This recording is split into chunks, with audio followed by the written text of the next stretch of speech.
अस्सलामुअलैकुम वरहमतुल्लाहि वबरकातुह। नाज़रीन, उम्मीद करता हूँ आप सब खैरियत आफियत के साथ होंगे। आइए इंशाअल्लाह अज़्ज़ व जल आज की इस वीडियो में उर्दू की एक बहुत ही दिलचस्प कहानी जिसका नाम है चिड़िया के बच्चों की कहानी। ये जो पूरी स्टोरी है ये उर्दू में है और बहुत ही दिलचस्प है। इसके साथ साथ इसमें बहुत सारे नए अल्फाज भी है जो हमें जानने को मिलेंगे। और चूँकि अभी जो हमारे साथ ऑडियंस है वो ज़्यादातर वो है जिन्होंने उर्दू की कुछ किताबों की वीडियोस देखी हुई है, तो इसमें उनको कुछ नए अल्फाज भी जानने को मिलेंगे और कुछ नए जुमले भी उनको जानने को मिलेंगे। और इसके साथ साथ इस कहानी से कुछ सबक भी मिलेगा, यानी अब हमें किस तरह बर्ताव करना है, इस तरह से हमें एक लाइफ स्टाइल में कुछ सबक आमोज भी सीखने को मिलेगा। तो आइए यहाँ से इस पैराग्राफ से इस कहानी को शुरू करते हैं और पूरी वीडियो में एक कहानी को ख़त्म कर दिया जाएगा। तो आप वीडियो को शुरू से लेकर लास्ट तक ज़रूर देखें। देखिए यहाँ से, किसी जंगल में एक हरे भरे दरख्त पर चिड़िया का घोंसला था। और याद रखिए कि ये जो है ये कंप्यूटराइज फॉन्ट है ना, इसमें जो कुछ अल्फाज है वो टाइपिंग के एतबार से होते हैं, ठीक है। थोड़ा इधर उधर हो सकता है लेकिन हमें ध्यान रखना है। देखिए चिड़िया का क्या था, घोंसला था। इसमें चिड़िया और उसके 3 छोटे छोटे बच्चे रहते थे, है ना। देखिए अब ये नुक्ते काफ़ी दूर आ गए टाइपिंग के मिस्टेक के बिना पर। देखिए अब इस दरख्त और चिड़िया की आपस में दोस्ती थी, यानी जो दरख्त था जिस पर घोंसला था उसकी और चिड़िया की दोस्ती थी।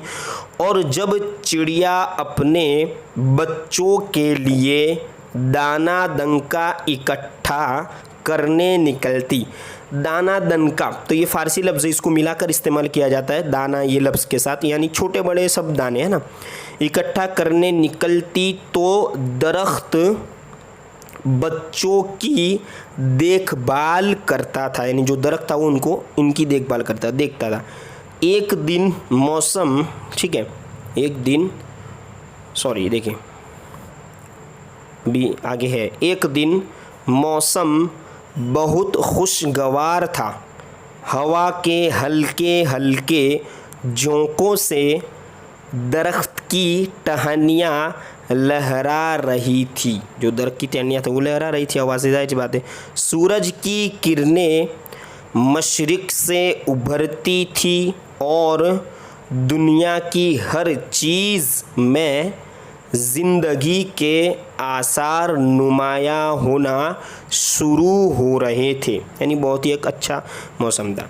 चिड़िया ने जैसे ही आँख खोली तो दरख्त ने उसे सुबह, जो दरख्त था जो पास में जिसमें घोंसला था वो दरख्त ने उसे क्या किया, सुबह बखैर कहा, यानी सुबह अच्छी हो, जैसे इंग्लिश वगैरह में कहते हैं ना हैव अ नाइस डे, यानी आपका दिन अच्छा हो, इस तरह ये उर्दू जुमला है। इसमें क्या कहते हैं, सुबह बखैर, है ना, सुबह बखैर कहा। चिड़िया ने भी जवाबन, यानी आंसर में, जवाब में उसका हाल पूछा। दरख्त ने दरियाफ्त किया के, यानी पूछा, दरियाफ्त करना यानी पूछना के बच्चे अभी नहीं जागे, यानी जो बच्चे हैं वो अभी नहीं जागे चिड़िया के, ठीक है। चूँकि चिड़िया के बच्चों की कहानी है तो इसमें उनका मेन रोल है। चिड़िया ने जवाब दिया कि नहीं, इनकी देर से सोने की आदत है, यानी जो चिड़िया के जो बच्चे उनको देर से सोने की आदत है तो देर से उठेंगे। मैंने इन्हें सोता छोड़ दिया है और इनके नाश्ते का बंदोबस्त, यानी जो इंतज़ाम है वो करने जा रही हूँ। जो चिड़िया है वो अपने बच्चों का जो खाना पीना है, खुराक वगैरह, इसका बंदोबस्त करने जा रही है। अभी बच्चे सो रहे हैं ना। दरख्त ने चिड़िया को तसल्ली दी और कहा कि बेफिक्र होकर जाएं, यानी कोई फिक्र न करें, बेफिक्र होकर जाएं, यानी जाइए, मैं उनका ध्यान रख लूँगा। दरख्त ने ये कहा है ना। चिड़िया ने बच्चों पर शफ़क़त भरी निगाह डाली, अपने पर फड़फड़ाए और फ़ज़ा में गायब हो गई, यानी जो हवा है उसमें गायब उड़ने लगी, ठीक है। बच्चे गरम गरम घोंसले में सोते रहे। जब सूरज बुलंद हुआ और उसकी तपश, यानी जो उसकी गर्माहट होती है, उसकी जो गर्मी होती है ना, तपश में शिद्दत आई, यानी धूप तेज़ हो गई, है ना, गर्मी में शिद्दत आई, यानी और बढ़ गई। तो उनकी आँख खुली, यानी उन बच्चों की आँख खुली, है ना। देखिए उठ कर दाएं बाएं देखा तो उनकी माँ मौजूद नहीं थी। काफ़ी देर तक माँ का इंतज़ार करते रहे लेकिन वो नहीं लौटी। भूख भी सता रही थी और खौफ भी था कि माँ किसी शिकारी के हाथ न लग गई हो, यानी डर था इनको, खौफ था। बच्चे माँ की सलामती की दुआएं मांगने लगे। जब दरख्त ने बच्चों की बात सुनी तो उसे भी, है ना, उसे भी यानी जो दरख्त था उसे भी खौफ लाहिक हुआ, यानी खौफ हुआ यानी डर हुआ, लेकिन उसने अपने एहसासात को छुपाया, यानी जो एहसास होना चाहिए, जो अफसोस होना चाहिए, जो जज्बा होता है ना फ़िक्र का, उसे छुपाया और बच्चों को तसल्ली दी कि बच्चों परेशान न हो, आपकी माँ जल्द लौट आएगी। उसने देर लगा दी है लेकिन रिस्क का हुसूल आसान काम नहीं, यानी रिस्क को हासिल करना, यानी जो दाना जो है खाना पानी उसको हासिल करना ये आसान काम नहीं। जब तुम बड़े होगे तब तुम्हें एहसास होगा। ये सुन, है ना, देखा नेक्स्ट पेज पर, ये सुन कर बच्चे खामोश हो गए। बड़ा बच्चा अपनी माँ की वापसी का इंतज़ार करने के लिए घोंसले के किनारे पर जा बैठा, जो किनारा था वहाँ पर जा बैठा। जब बड़ा बच्चा उठा तो उसके नीचे से एक दाना निकला, यानी जो खुराक वगैरह का जो दाना होता है वो निकला, जिस पर छोटे बच्चे की नज़र पड़ी तो वो खुशी से चिल्ला उठा कि ये देखो गंदुम, यानी जो गेहूँ है ना, गंदुम यानी गेहूँ, गेहूँ है ना, गंदुम का दाना। बड़ा बच्चा बोला कि ये मेरे नीचे था इसलिए ये मेरा है और आप उसे नहीं ले सकते। छोटे ने जवाब दिया कि इस पर पहले मेरी नज़र पड़ी थी, छोटे बच्चे ने, है ना, मेरी नज़र पड़ी थी इसलिए मेरा है।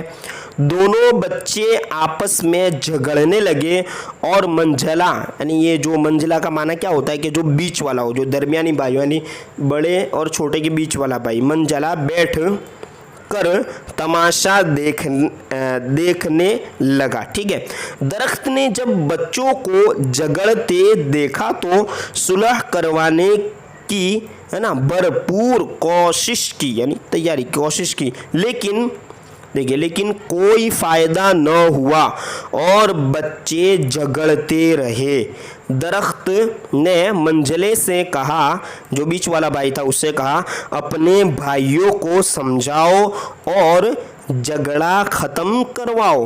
मंझले ने जवाब दिया कि मैं ऐसे मामलात में मुदाखलत नहीं करता, यानी इसमें मैं इंटरफेयर नहीं करता, ऐसे मामलात में नहीं पड़ता, है ना, इसमें बीच में मैं नहीं आता जिनमें मेरा कोई फ़ायदा नहीं या जिसका मुझसे ताल्लुक़ न हो। दरख्त ने समझाया इससे तुम्हारा ताल्लुक़ है क्योंकि ये तुम्हारा घोंसला है और तुम इस घोंसले में सुकून से नहीं रह सकोगे जिसमें झगड़ा हो रहा हो।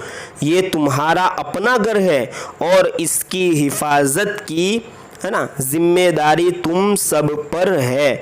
दरख्त ने समझाने की भरपूर कोशिश की लेकिन बेसूद यानी बेफ़ायदा, कोई फ़ायदा न हुआ। दरख्त ने जब देखा कि इस पर किसी बात का कोई असर नहीं हो रहा तो वो खामोश हो गया। दरख्त था वो खामोश हो गया। झगड़ा जारी रहा, एक चोंच मारता था तो दूसरा नीचे।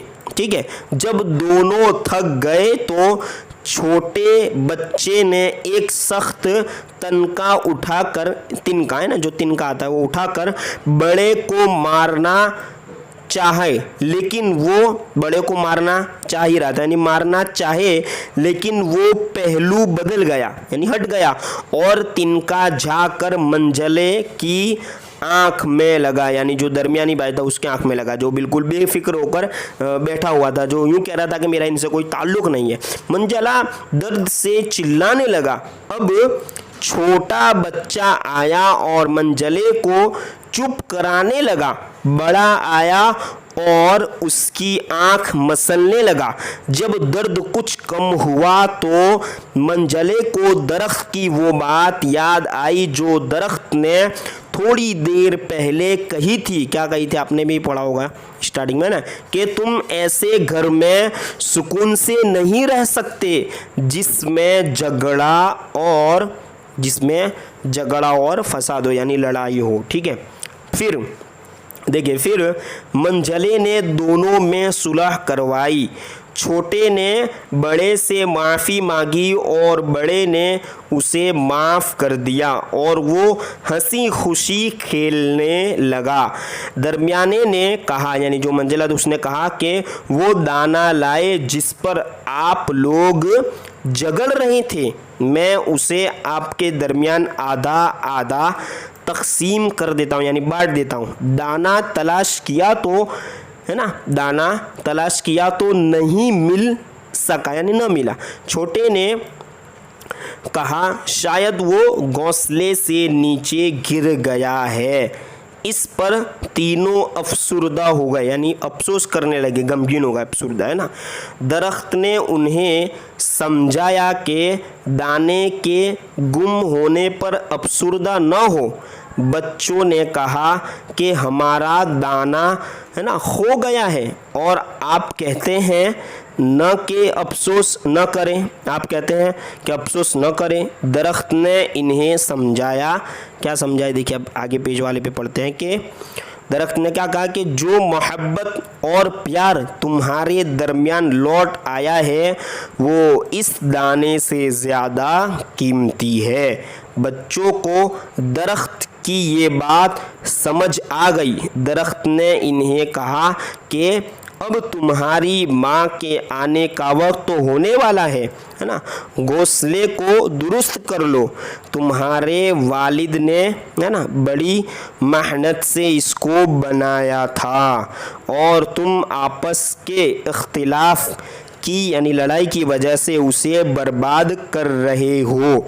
सारे बच्चे एक दूसरे की मदद से घोंसले को संवारने लगे, यानी सही करने लगे। अभी वो घोंसला तरतीब देकर फारिग ही हुए थे, यानी सही करे ही थे, कि दरख्त की आवाज़ सुनाई दी, तुम्हारी माँ आ गई है, तुम्हारी माँ आ गई है। यानी उसने कहा देखो, है ना, सॉरी, आ गई है, देखो, देखा बच्चों, है ना, दरख्त की आवाज़ सुनाई, माँ आ गई है, माँ आ गई यहाँ तक। ठीक है, देखा बच्चों, अपने घर के मामलात को अपना न समझने का नुकसान। अगर ये सीख बता रहे, इससे हमें क्या पता चला? अगर मंजला शुरू ही से घर के सुकून को अपना सुकून समझता और भाइयों के दरमियान झगड़ा ख़त्म कराने की कोशिश करता तो उसकी आँख में तिनका न लगता और न घर टूट फूट का शिकार होता। कमेंट करके ज़रूर बताइए नई स्टोरी जो उर्दू की आपको कैसी लगी। अगर आप इस किताब को डाउनलोड करना चाहते हो तो नीचे डिस्क्रिप्शन बॉक्स में इसकी लिंक दी हुई है। ठीक है, अब मिलते हैं नई स्टोरी के साथ अगली वीडियो में।